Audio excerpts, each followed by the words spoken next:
Hello there. So, as usual, I often attempt to play the Danish Gambit, which is giving up my pawns early in the game for more positioning. However, I did make a goofy early mistake, and instead of bringing my queen's pawn out to 4, I brought it out to 3. I don't have an explanation as to why.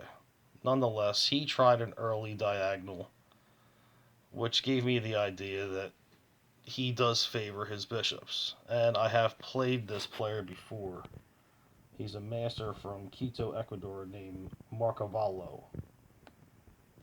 So this initially started as more of a centralized, boring game, which I personally am not a fan of, but I know that he favors. So we played some early grab ass. There he brings out his queen's pawn 3 to give his bishop a better diagonal. I then eat the centralized pawn. He pins my knight. From this point, I know I have to get rid of that pin. So of course I bring up my bishop so I can move my knight without losing my queen. He then eats my centralized pawn. Now I have the option right now of either forking his bishop and knight, which would immediately give me a piece. I would be up a piece. Like I said before, I don't go for pieces. Chess is about playing the player. It's not about playing the board.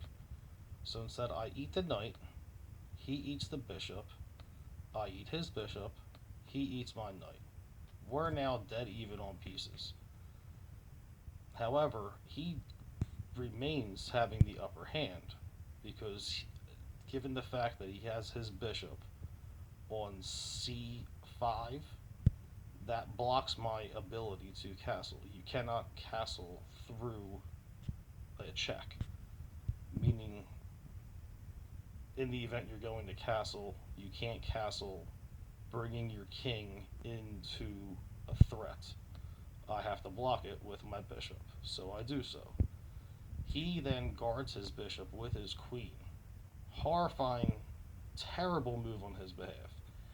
However, if you see the both of us, see both sides, both camps they're called, only the, the both of us have only moved our centralized pawns. I also have not moved any other pawns other than my queen's and my king's pawn, as he has done the same. Some may call this a mistake, however, chess is just all about how you play and where you put your pieces. I don't favor moving pawns until later in the game. This is about on move 15. There's my castle that I'm now able to do. Doing so, I give my rook a clear file all the way down to his camp. So I hold better positioning, and I know from this point, and given the fact that I've played him before, I'm going to defeat him. At least I'm confident. So there, he finally brings out one of his pawns. I still have not moved any of mine. I bring out my knight.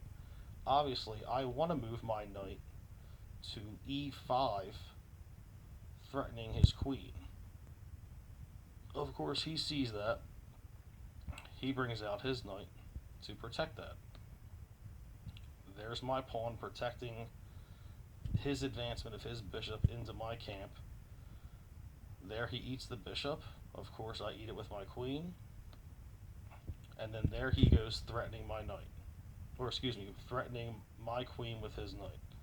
It's not that big of a deal to me. It doesn't bring me any distress. There's plenty of ways I can get out of it, like so. I move there because that not only threatens his knight, but it also establishes, in the event that he moves that knight out of danger, I can eat his pawn with the file that will be made, the removal of his knight.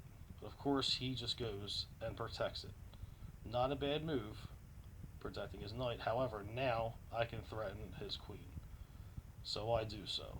And this is the end of his reign. There, he does that there. Now, what he does there is put me in check with his queen.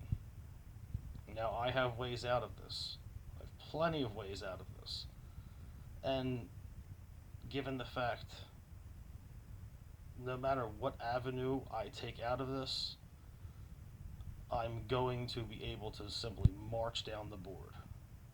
So I just simply move my king out of distress in the event that he throws me in check with his queen, or excuse me, with his knight. I can eat it with my rook, and so forth and so on. He castles. His best move that he could have possibly done, castle. However, here comes the rain. I eat his pawn, and that establishes nothing but danger. His next move is just simply questionable. I don't know if he made a mistake with his judgment, or he thought that I wouldn't be able to see. I don't know. I can't explain why he decided to do this. He was simply overly confident. Because this further advances my positioning, and it gives me a piece. Of course, I'm going to eat that with my knight.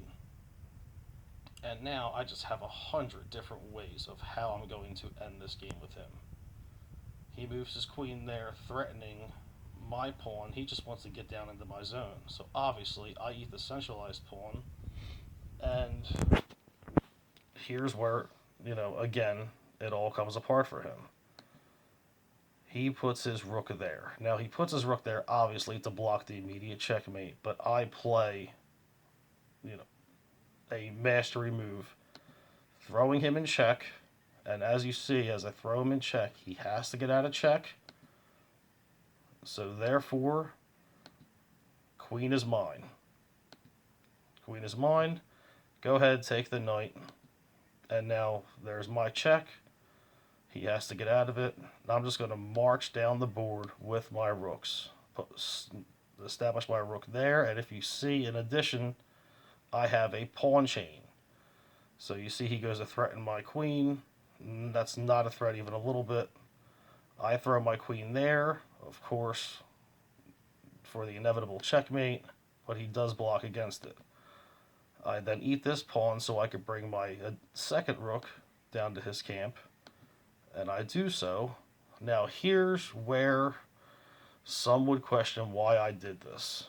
Because like I said in the beginning, I give up my queen in order to beat him earlier than usual. There, go ahead. Threaten my queen. More power to you. I then move my queen here because I want to throw my queen the next move onto a6. He threatens my queen right there. What I can do is simply move where I wanted to move initially. But I said, you know what, the hell with it. No matter what you do, because I know he's going to eat the queen, I then take my rook then takes his pawn, and which doesn't throw him in check. It doesn't do anything to him, but it baits him. It looks appealing. He's going to then eat my queen, and I end the game. Rook, checkmate, game over. Farewell, folks.